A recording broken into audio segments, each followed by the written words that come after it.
Hey guys, what's happening? Green Wolf here, coming to you with another knife review from the edge of the grid. Today, we got a Kershaw Volt 2 stainless steel, and I was really excited to get this in the mail. I saw it on Amazon doing a little bit of browsing. I was like, wow, you got to be kidding me! Just over 30 bucks.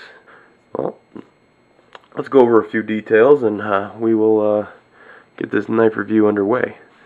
First things first,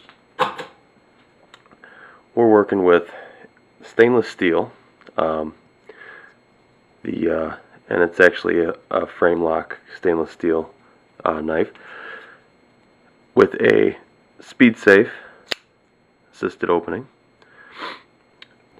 So the knife is 4.27 ounces on my scale. That's what I weighed it at, which is, it's not bad. I like knives around 5 ounces and less if I'm going to be carrying them with me all the time. So that works. Now the length of this knife is about 7 3/4 inches. The blade length is 3 7/16 inch, which is it's a decent sized blade for everyday carry. Close length of the knife, 4 1/4 inches. So that just about covers all of our basics for the dimensions of the knife. This category I would consider to be EDC and tactical. I mean, it has the finger choil, has a finger guard there, has jimping on the back, and also has jimping along the little plate back there for a pretty decent little grip. Carry method for this knife is a pocket clip, and it is interchangeable, tip up or tip down for the right-handed carrier. The opening for this, which is kind of skipping ahead a little bit, but there's no thumb studs. So the only way to open the knife is either by opening it by pinching the blade and pulling it out, or by the flicker on the back. The blade is a bead blast finish. The steel is 8 CR13 MOV, as you can see right there. The grind is a full flat grind here, however it's hollow up top. I really like the grind on this knife. Actually, what sold me on it was the way the blade looked from the drop point here. And with the belly on it, it was a really nice looking blade. Not to mention the thumb ramp comes up here a little bit with the jimping. It's just a really nice looking knife. Lockup. I'll lock up on this knife using the frame lock. It's supposed to be pretty solid, as you can see. Now it doesn't go all that far, but the blade is locked up. There's no play up and down or left and right, so it is locked up pretty darn good. Now,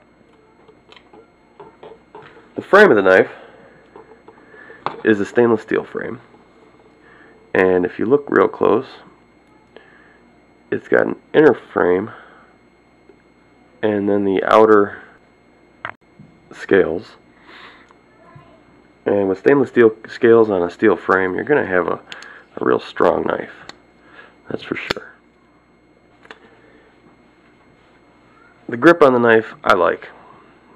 It's got the finger choil, and then it's got a second little finger choil there, and almost a third one. Little bump, but I mean it fits in the hand nicely.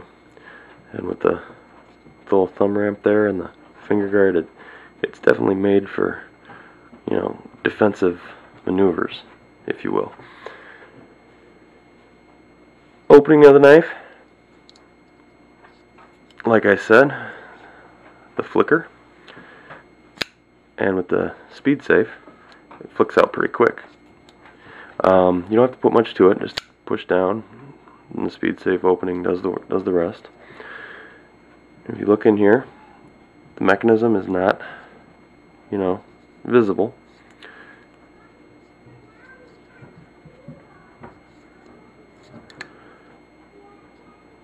Yeah, see, I like that jimping. That is some real sharp, I mean, that jimping you're going to grab.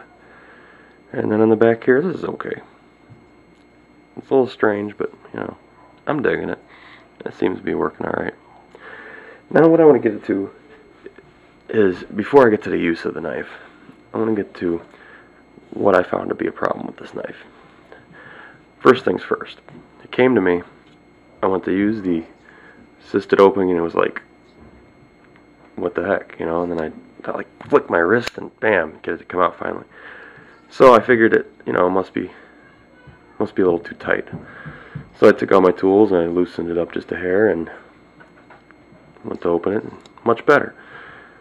But when I got it tightened to the tightness I wanted it, I did notice there's still this sound.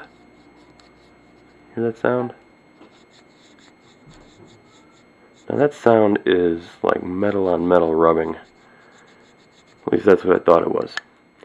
After further inspection, what I come to find out is on the frame lock here, there's a little ball bearing. You can see it right there. You can also see it right there. And that little ball bearing, well, it caused a lot of little problems because it's what the blade has to jump over in order for it to close. And it's supposed to help roll it so it's not a rough, you know, movement, rough motion. However, it is rough. And the reason it's rough is because the blade being bead blasted is like a slight textured surface, and they're trying to run a ball bearing across a textured surface, and I think that's causing that noise. Eventually I think it's going to wear the bead blast finish away, but until then it's an awful annoying sound. It makes the knife sound cheap, almost feel cheap, because you can feel it when it opens and closes. Okay, use of this knife. Well, what would I do with a knife like this? I'll tell you what I do. I like the stainless steel knives because they go good with like dress clothes. They're real slim, classy looking. However, there's some places, especially where you go when you need dress clothes, that don't really care to see a big shiny pocket clip there sticking out. Well, that could be a problem. So what would you use it for? I mean, I think it's an everyday carry for your jean pockets. Throw it in the front pocket of your jeans. It's not bad. I mean, it's a short clip. It doesn't look like a real intimidating knife from the top. I mean, you're just looking at that. Big deal. I changed the clip to blade up, or tip up carry, because I like being able to extract the knife from the pocket and automatically being able to activate the flipper. Some knives are different, but this one, that's the way I like it. Clip's pretty decent. It's real strong. I don't really care for how it, you know, most of these knives, when you flip the clip, the clip no longer comes straight down with the profile of the knife. Now all of a sudden it comes off to an angle, and I'm assuming you get away from the lock, but I just, you know, when you're carrying it straight up and down in the pocket, it's actually curves because of the way the clip is. So that's another thing I wasn't too crazy about. Use for this knife, I'd say it is an EDC knife that, you know, the average guy can carry around, no problem. I mean, it's not huge. It is an average size. Tactical? I don't know. It'd be good for a little bit of, you know, tactical use, I guess you could say, but it wouldn't be the first choice because it is very shiny. Well, aside from that, having no thumb stud there, you know, is something I wish they would have had, because that would have been nice. I can see that wouldn't have been a problem with the flicker. If they had a thumb stud, I could have used that, but oh well. Not a big deal. Well, it's Kershaw Volt, and that's my review. Appreciate it, guys. I'll be back on next week with a new one. Thanks.